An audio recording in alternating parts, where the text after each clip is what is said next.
शिव की पूजा लिंग के रूप में की जाती है। वो पोर्नोग्राफी के बारे में नहीं सोच रहे थे।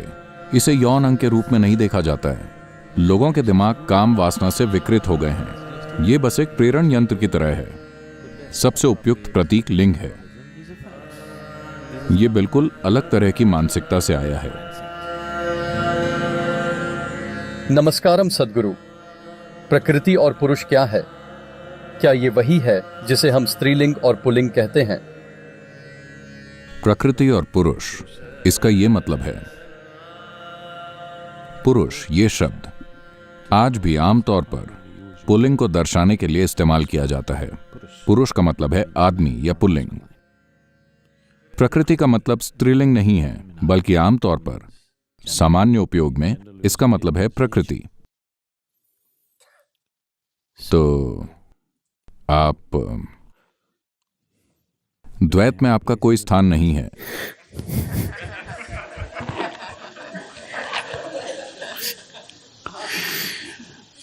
ऐसा नहीं है।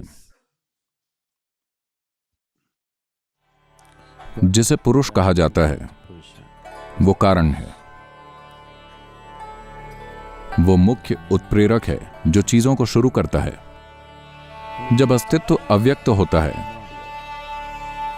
जब वो सृजन की स्थिति में नहीं होता, वो बस बीज के रूप में होता है। इसे झटके से अचानक सृष्टि बन जाने के लिए जो कारण होता है उसे पुरुष कहा जाता है। तो मानवीय समझ के संदर्भ में इसे पुरुष या पौरुष कहा जाता है। देखिए, ये सारे लोग आदमी की बस एक हरकत की वजह से पैदा हुए। आबादी संभोग की वजह से पैदा हुई, है ना? उस एक कार्य से हम सब यहां हैं, है ना? तो वो कोई महान कार्य नहीं है। वो वैसे भी हो सकता है। ये गैर जिम्मेदाराना तरीके से, लापरवाही से, जबरदस्ती से, गुस्से में, घृणा से हो सकता है। जरूरी नहीं है कि ये खूबसूरत तरीके से हो। आप इसे जिस भी तरीके से करेंगे, प्रजनन होगा। लेकिन गर्भ में जो हुआ वो किसी भी तरीके से नहीं हो सकता। इसे बहुत सुनियोजित और सुंदर तरीके से होना चाहिए, वरना यह काम नहीं करेगा। क्या आप समझ रहे हैं जो मैं कह रहा हूं? पुरुष का यह कार्य किसी भी तरह से हो सकता है, लेकिन फिर भी गर्भ की प्रकृति में जो होता है वो एक बहुत ही सुनियोजित और सुंदर प्रक्रिया है। अगर वो गलत हो जाती है, अगर वो हिंसक रूप से होती है, अगर वो किसी और तरीके से होती है, तो जीवन घटित नहीं होगा। तो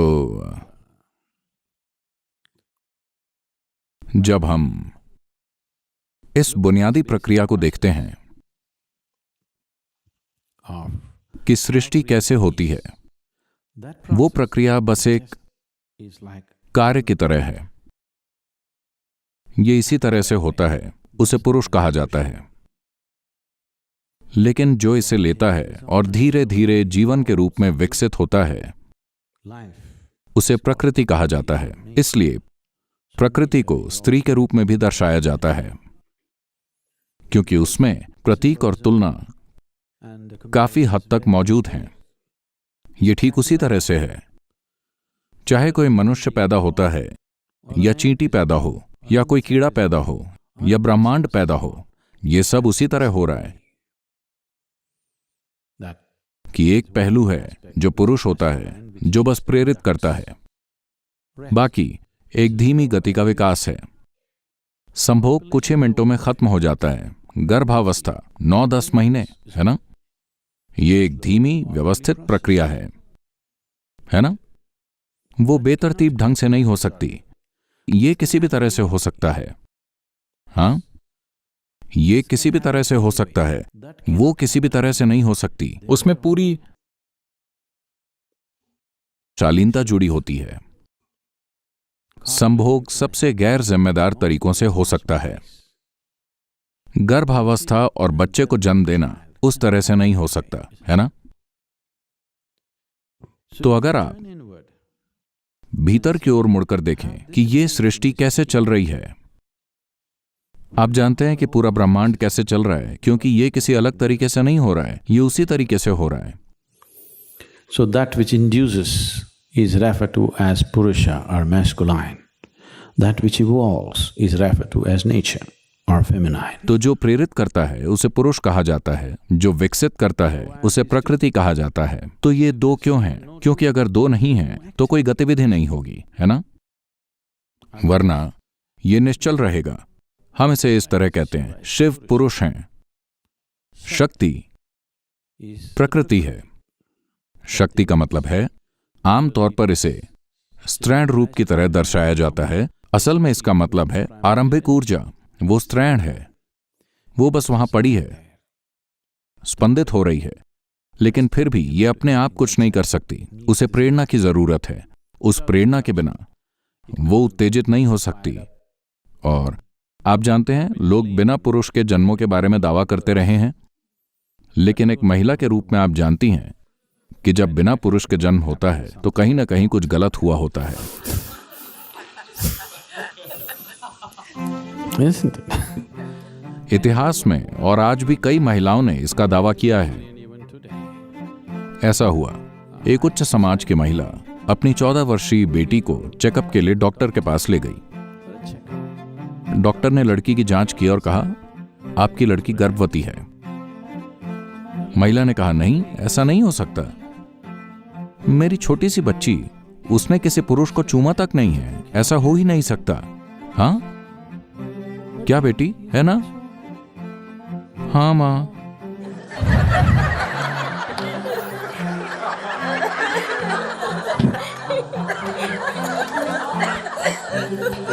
फिर डॉक्टर ने इन लोगों को देखा। वो अपनी कुर्सी से उठा, खिड़की के पास गया और खिड़की से बाहर घूरने लगा। फिर उस महिला ने पूछा, क्यों डॉक्टर, क्या कुछ गड़बड़ है? आप खिड़की से बाहर ऐसे क्यों देख रहे हैं? डॉक्टर ने कहा, पिछली बार जब ऐसा हुआ था तो पूर्व दिशा में एक तारा था।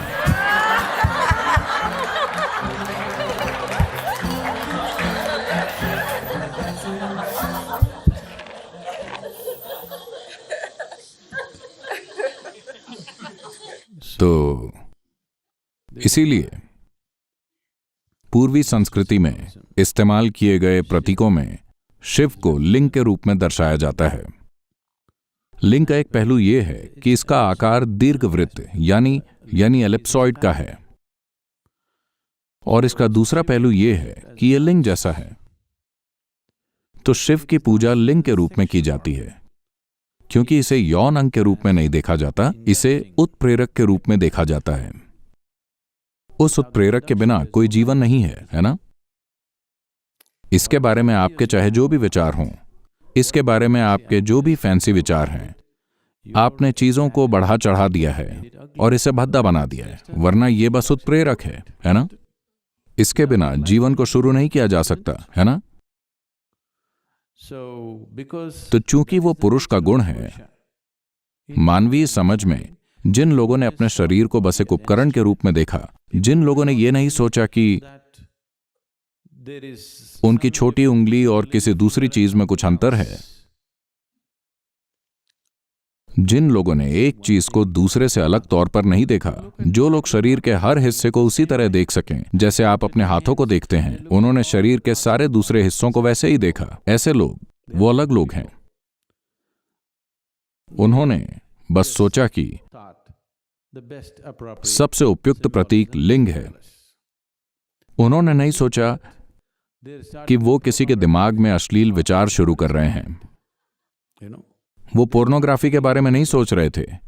वो शरीर को सिर्फ एक साधन के रूप में देख रहे थे कि इसका प्रतीक कैसे बनाएं। उन्होंने देखा कि लिंग सबसे अच्छा प्रतीक है। चूंकि अब लोगों के दिमाग कामुकता से विकृत हो गए हैं, अब लोग इसके बारे में हर तरह की बातें सोच रहे हैं। आपको ये समझना चाहिए, ये बिल्कुल ही अलग प्रकार की मानसिकता से आया है।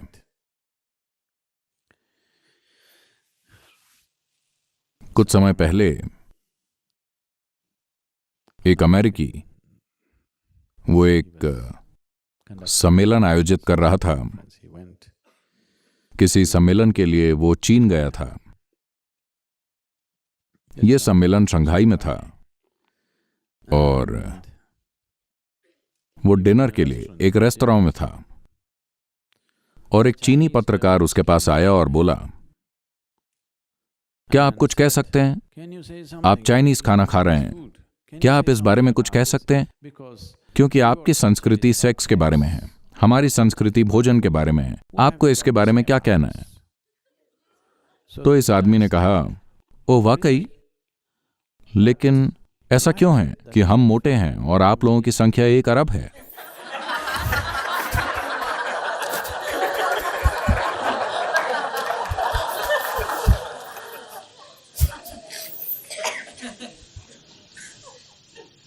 ये मेल नहीं खाता है ना? लोग इसके बारे में सोच रहे हैं चूंकि लोग हर तरह की बकवास सोच रहे हैं। जिस पल आप लिंग कहते हैं वो हर तरह की फैंसी चीजों के बारे में सोचने लगते हैं। जिन लोगों ने ये प्रतीक बनाया उन्होंने उस तरह से नहीं सोचा। उनके लिए आपके शरीर पर थोड़े से बाल और हर चीज बस एक जैसी ही है। उन्होंने एक चीज को दूसरे से अलग नहीं देखा, उन्होंने बस हर चीज को कार्य के स्तर पर देखा। तो इस वजह से ये प्रतीक आया। उस कारण पुरुष शब्द प्रचलन में आया, उस उत्प्रेरक के बारे में बताने के लिए जो स्वाभाविक रूप से चीजों को शुरू करता है।